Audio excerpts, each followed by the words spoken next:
Gran saludo a todo el grupo. En esta clase de diseño bidimensional vamos a trabajar los conceptos de forma, tamaño, profundidad y volumen. Como ustedes saben, el diseño es básicamente un mecanismo para resolver problemas. En este caso, vamos a trabajar y a afrontar estos conceptos, los cuales nos van a servir para después poder trabajar de manera clara y consciente sobre una superficie plana y bidimensional. Las formas se relacionan unas con otras y es muy importante tener claros ciertos conceptos los cuales involucran la relación de estas formas. Uno de estos es, digamos, la dirección hacia donde tiende el objeto o la forma como tal, ¿sí? Hacia dónde se dirige, si hacia, digamos, hacia la parte superior del plano, hacia la parte inferior. La dirección es muy importante porque hace, digamos, juega un papel muy importante en la relación de fuerzas y equilibrios que tengamos sobre el plano.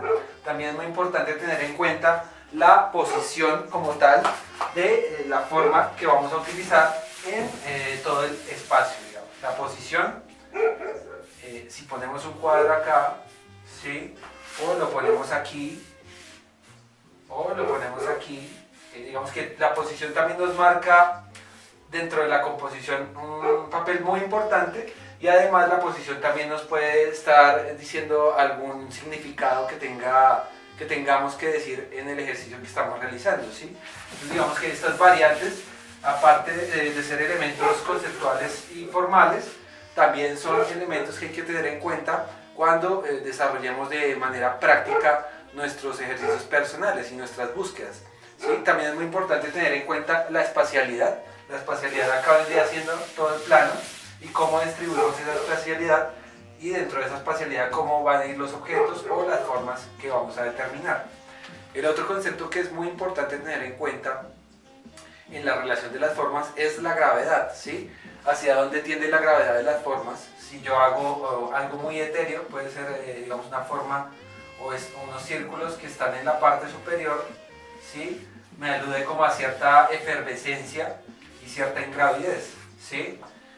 Pero si yo ya pongo, digamos, una forma bastante contundente acá y otra forma contundente acá y otra forma aquí, ya me está generando todo un peso que hace una relación de fuerzas entre lo sólido y lo que empieza a ser de cierto modo etéreo. Entonces es muy importante tener estos cuatro conceptos de dirección de la forma, de posición dentro del plano. También es importante tener en cuenta el espacio como tal, donde vamos a desarrollar, a colocar la forma, y también es muy importante la gravedad. Estos cuatro conceptos son muy importantes en la relación de las formas.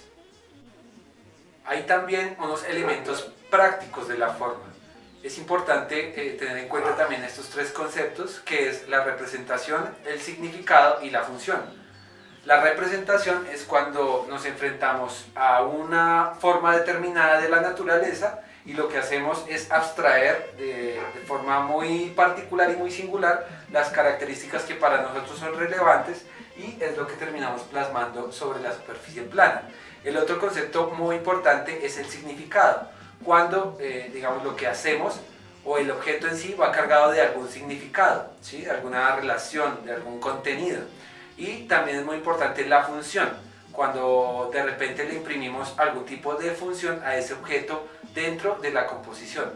Entonces estos tres elementos, la representación, el significado y la función, son muy importantes para determinar también el lenguaje de los elementos prácticos de la forma. Cuando hablamos del concepto de forma, es importante tener en cuenta que la forma también, digamos, tiene unas características muy particulares en cuanto a tamaño, a color y a textura, ¿sí?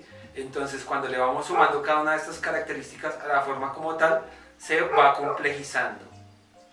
Las formas, naturalmente, también tienen volumen, como las vemos en la vida real. Sin embargo, vamos a trabajar primero el concepto de forma, digamos, sobre el plano, no sobre el volumen aún. Entonces, dentro de las formas planas encontramos las formas geométricas, ¿sí? las que obviamente están regidas por un patrón simétrico. Entonces dentro de estas podríamos, digamos, introducir las formas básicas, ¿sí? El cuadrado también nos daría la simetría que necesitamos. Y esta sería básicamente una forma geométrica que estaría compuesta por 4 planos: el plano del fondo, el plano del círculo, el plano del cuadrado y el plano de este rombo. Dentro de las formas planas también tenemos las formas orgánicas, es decir, aquellas que no se rigen por un patrón de simetría y de geometría, sino que son más aleatorias y tienden a ser más, digamos, similares a las formas que encontramos en la naturaleza, que no son del todo simétricas. Entonces esta es la característica de una forma plana orgánica. También tenemos las formas planas rectilíneas, las cuales están hechas a partir de rectas, ¿sí? Pero que no guardan una simetría entre sí, sino que son, digamos, rectas libres, más libres como tal, ¿no? Este es el ejemplo de las formas planas rectilíneas. También tenemos las formas planas irregulares, aquellas que mezclan la línea curva con la línea recta, ¿sí? Entonces podemos crear una forma a partir de la curva y terminarla a partir de la recta. Es, digamos, una mezcla también de lenguajes entre la curva y la línea. También tenemos formas planas en manuscritos de mano alzada, es decir, cuando hacemos, digamos, cualquier forma de manera simplemente en la cual nuestra mano sea la que construye la forma como tal, ¿sí? Y por último tenemos las formas accidentales, que son aquellas que de repente cuando estamos trabajando surgen, y como yo les había comentado en algunos ejercicios anteriores, hay que estar en arte muy pendientes del error, porque en el error siempre hay una oportunidad. Y estas formas accidentadas que aparecen de repente en nuestros trabajos, hay que ponerles mucha atención. Normalmente nosotros instantáneamente vamos a borrar o a corregir algún error que haya pasado cuando manchamos el papel, cuando salpicó la tinta, cuando se regó el café o pasó algo, y de repente cuando lo vemos de otra forma, nos tomamos el tiempo de asimilarlo, vemos que hay una gran cantidad de oportunidades, tal vez exploraciones que no habíamos hecho, de pronto se forma un rostro, alguna forma que nos alude a lo que estamos trabajando o a algo que de repente quiere aparecer en nuestra obra. Entonces mi consejo es no ser tan rígidos, no tener ideas tan predeterminadas a lo que va a suceder. Obviamente uno parte de una idea inicial, pero esa idea se va transformando y el resultado final siempre va a ser algo que no nos esperamos si dejamos que la intuición fluya. Si el trabajo es muy controlado, simplemente no va a dar espacio a que encontremos nuevas posibilidades de construir lenguajes de comunicación visual. El acto de construir una forma con volumen es realmente ilusorio y eso lo tenemos que tener muy claro. Nosotros, cuando sobre la superficie bidimensional estamos proyectando profundidad y volumen, estamos realmente ante un engaño óptico, una ilusión que crea el artista para sobre ese plano generar profundidad, ¿no? Que es una de las grandes herencias del Renacimiento. Pero también podemos generar profundidad a partir de planos y de superposición de formas como tal. Así que las formas se relacionan bajo unos conceptos muy claros. El primero es el distanciamiento, ¿sí? Entonces podemos tener dos círculos y cada uno es autónomo, ¿sí? Están a una distancia prudente, pero en ningún momento se chocan, simplemente se relacionan porque, digamos, que ocupan un lugar importante dentro de la composición como tal. Ahora, otra forma de relacionar las formas es cuando sucede un toque, ¿sí? Cuando de repente las formas en algún momento, en algún punto, se tocan, ¿sí? Y empiezan a crear, digamos, otro discurso, ¿sí? Digamos que estamos viendo esto a nivel muy general y muy del concepto de la forma, pero las formas siempre traen implícito un sentido detrás, ¿sí? Digamos que ya podríamos empezar a darle un sentido relacional a los puntos, ¿sí? Por ejemplo, una pareja que está distante, una pareja que se junta, y asimismo con cualquier tipo de forma en la que empecemos a jugar con la relación de las mismas. También tenemos la superposición, la cual digamos que nos abre la puerta también al término de la profundidad, porque cuando sobreponemos una forma a otra, es decir, en esta vendría en primer plano y la segunda estaría de fondo, ¿sí? Aquí ya estamos digamos, jugando con las relaciones de la forma, pero ya también estamos generando una composición y una profundidad. Así que es muy importante esta noción de la superposición. Dentro de la relación de las formas también encontramos la unión, que viene siendo cuando las dos formas se fusionan en una, ¿sí? Es decir, aquí se están traslapando, pero de repente, si ya llenamos toda la superficie de las formas a partir de pigmento, en este caso de carbón, vemos que las dos formas se convierten en una sola, generando un plano entre ambas, ¿sí? También está el término de la intersección, ¿sí? Cuando dos formas se conectan, entra una en la otra, y aquí estamos ante la interacción de dos formas, y este sería, digamos, el punto como tal donde las dos formas se conectan y se relacionan. Otra posibilidad de relacionar las formas es por medio de la sustracción, cuando un objeto sustrae elementos del otro, ¿sí? En este caso, el blanco va a sustraer este espacio, este fragmento de espacio de lo que era la forma oscura, ¿sí? Entonces esta es otra forma que frecuentemente nos encontramos, donde la forma se traslapa y crea esta sensación. Y por último tenemos la concentración, cuando una forma coincide totalmente con la otra, ¿sí? Pues prácticamente que partimos de un círculo y el otro círculo se conecta tal cual con el que está de fondo. Y aquí simplemente hay una función y una concentración de la forma, digamos que visualmente solo nos plantea una, pero que hay dos espacios y dos planos que están jugando aquí en el espacio. Cuando nos enfrentamos a las formas, nosotros tenemos conceptos predeterminados de lo que estas formas pueden llegar a significar. Es decir, que ellas en sí ya tienen una carga de significado muy fuerte.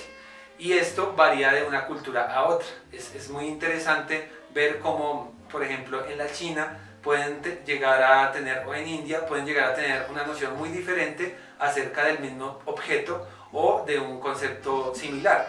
Entonces es importante siempre tener en cuenta el contexto para poder acercarnos de una manera más clara a un objeto, ¿sí? Y es muy importante también tener en cuenta que cada contexto le da una interpretación diferente a las formas, ¿sí? Puede variar sutilmente, pero siempre hay unos cambios sutiles de cultura, de una cultura a otra.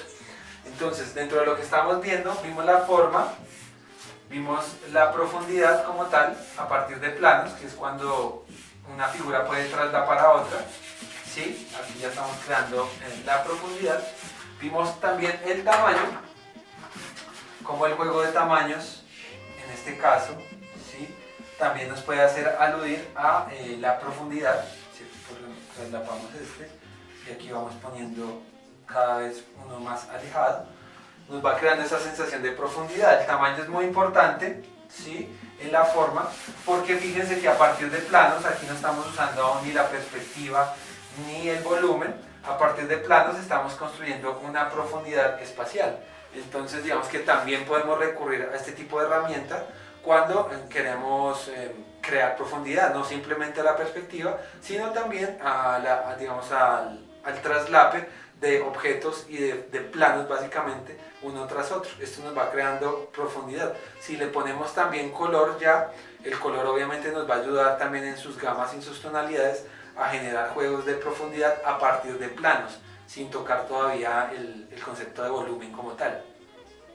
Para enfrentarnos a la profundidad ya entra el concepto de tridimensional sobre lo bidimensional, ¿sí? Entonces ya partimos del plano, pero el plano se complejiza y ilusoriamente se proyecta en 3 dimensiones, ¿sí?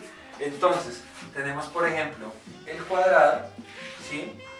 Cuando ya lo proyectamos hacia alguna dirección, sea hacia allá, o sea hacia allá, o sea hacia abajo, cuando ya decidimos hacia qué dirección y hacia qué lugar se va a mover, entonces, como vimos en perspectiva, fugamos las líneas, ¿sí? De manera simétrica y estamos creando ya una realidad tridimensional sobre el plano, ¿sí? Es importante que el cubo pues lo vamos a encontrar muchísimo y a trabajar mucho porque es el que, digamos, nos va a dar la posibilidad de crear esos juegos de profundidad a partir de perspectiva, ¿sí? Entonces, también cuando trabajemos ahora el módulo de figura humana, vamos a construir el cuerpo humano a partir de cajas, ¿sí? De cajas que proyectan una tridimensionalidad para poder hacer más fácil y más entendible el trabajo y la traducción del tridimensional al bidimensional. Entonces el cubo se convierte en una herramienta muy práctica, ¿sí? Porque, como les digo, ahora lo fugué para abajo, pero nosotros siempre podemos direccionarlo para donde nosotros, digamos, necesitemos, y al direccionarlo ya estamos creando un espacio tridimensional, ¿sí? Y dentro del cubo ya nos puede caber cualquier objeto, ¿sí? Un cráneo, una mano, podemos fragmentar el cuerpo por cubos para poderlo construir. Es muy sencillo realmente. Apoyándonos en lo que ya hemos visto acerca de perspectiva, también podemos ayudarnos a construir las cajas y las cajas cúbicas que necesitamos para dentro de ellas empezar a poner objetos, a complejizarlos y a lograr darles volumen en el plano, ¿sí? Entonces el principio de la perspectiva como tal, de un solo punto de fuga, 2 o 3, nos puede servir para armar los cubos, ¿sí? Entonces, por ejemplo, aquí estamos fugando desde acá, desde esta línea de horizonte, ¿sí? Aquí estamos construyendo ya un cuadrado como tal, ¿sí? Una caja, y simplemente aquí la podemos ir cerrando a partir de las líneas guías que tenemos, ¿sí? Entonces aquí ya podemos también construir un cubo a partir de la perspectiva. ¿Cómo? Podemos construirlo de manera muy sencilla a partir del plano, como les venía comentando, ¿sí? Y la proyección del plano hacia el lugar que ustedes quieran direccionar la forma, o dependiendo de la perspectiva en la cual la forma se encuentra sobre el espacio, ¿sí? Si estamos mirando un cráneo desde abajo, nos puede servir, por ejemplo, mucho este esquema de cuadro, porque digamos que podemos comenzar alcanzamos a tener la visual desde la parte inferior, ¿sí? Si vamos a hacer un cráneo, por ejemplo, desde la parte superior, entonces simplemente fugamos los puntos hacia abajo y construimos el cubo, ¿sí? Yo insisto que pues los artistas estudiamos la perspectiva, estudiamos todas estas formas de composición, pero nuestra naturaleza realmente es muy orgánica y es muy libre. Así que, como se dan cuenta, yo lo hago de forma muy esquemática. Si un matemático o un arquitecto viene a mirar mi cubo, obviamente lo va a ver irregular, pero nosotros como artistas no necesitamos llegar a comprender tal cual son las cosas, porque la idea nuestra es poder crear nuevas formas de ver lo que existe, ¿sí? Entonces, como que nosotros aprendemos, por ejemplo, de la escuela del Renacimiento, aprendemos eso para luego desaprenderlo y, digamos, manejarlo, poder manejar la profundidad de la perspectiva para después poder encontrar nuevas formas de representar, ¿sí? Porque si representamos igual que en el Renacimiento, simplemente no tiene sentido, porque en nuestro contexto obedece a otro tipo de situaciones coyunturales actuales, ¿sí? Por ejemplo, la globalización, la era de la tecnología, todas estas revoluciones influyen muchísimo en el arte y nosotros tenemos que aprender a contextualizar nuestro trabajo dentro del mundo en el que estamos viviendo, ¿sí? Porque no podemos pintar igual que en la antigüedad, porque realmente nuestro contexto es otro, los pigmentos son otros, la forma de acercarse, ahora nosotros nos ayudamos de la fotografía, entonces digamos que cada tiempo trae lo suyo y es importante irse poco a poco situando, por eso es importante entender la historia para poco a poco irse situando digamos, en el mundo en el que vivimos ahora y en lo que está pasando actualmente en las artes visuales.